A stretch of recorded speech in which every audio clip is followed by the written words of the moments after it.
In this video, I'm going to give a brief overview of how to get started with setting up tests and quizzes. So anytime you're adding content to your course, you're going to do it in the content area. So gradable items get added in the content area and then they automatically populate into your gradebook. So you can hover over the plus button and then create, or in this case, I want to go actually into the folder and I'm going to hover over the plus and create a new test right in that folder. The first thing I'm going to do is label that test. So I'm going to call this quiz 4 about beans. And I like to put in the percentage that it's worth in the course so that students at a glance in the grade book can see, oh, that's worth 3% this semester. So there's a number of different settings that you can alter here, and we're going to go through that in another video. But the one thing you might want to do right off the bat is adjust the due date for it. If you don't want a due date for that specific item, you just backspace over it and it disappears.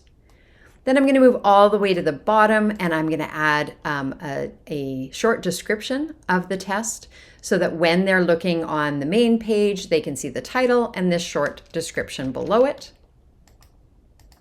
And we're going to come back to all those settings in another video.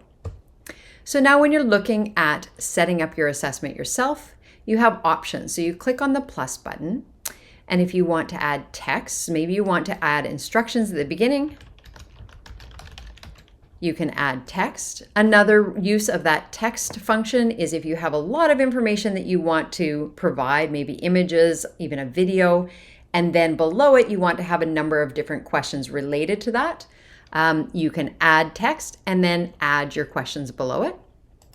And you might, if you choose that option, you might actually want to separate things by page. So you're going to add a page break wherever you want to put that. Anytime you want to add a new question to the space, you're going to go add, and then you can add your question pool or all of these different types of questions right there. So we're going to add an essay question. And your default is going to be 10 points. So you're going to want to make sure you alter the number of points to reflect what you want for that specific question.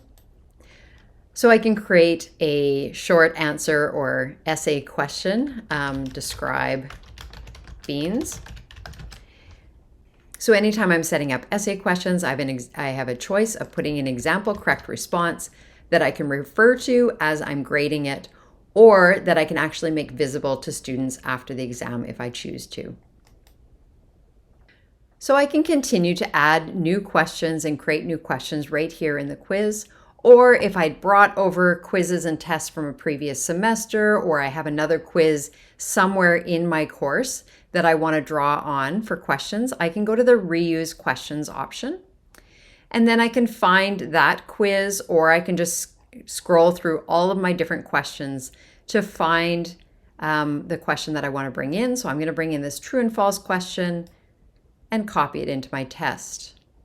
So the other thing to show you is if you're using multiple choice questions, true and false questions, matching questions, all these sorts of questions, you can put in automated feedback that will come up if they get the correct answer or if they get the incorrect answer. And in the settings, you'll learn how to decide whether you want that to show to students automatically after they create their test or after they complete their test. So I can continue to add new questions or reuse questions throughout. If I'm using reuse, I can actually click on multiple questions at the same time and bring them all over.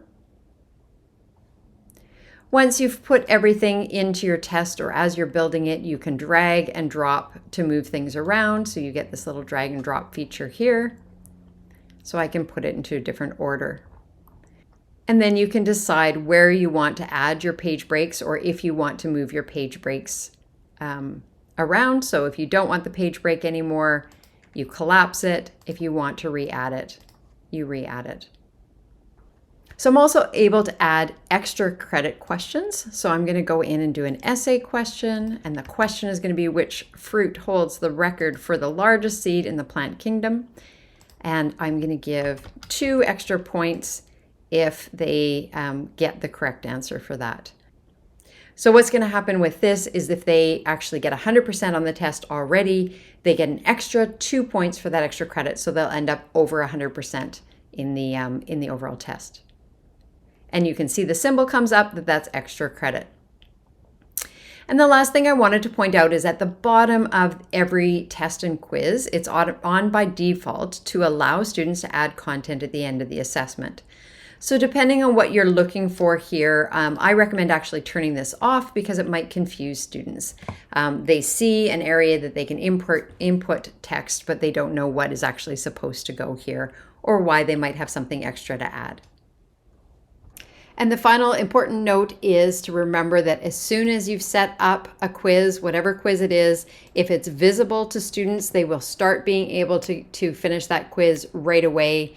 If you have it hidden from students, they won't see it, won't be able to access it, won't be able to start it.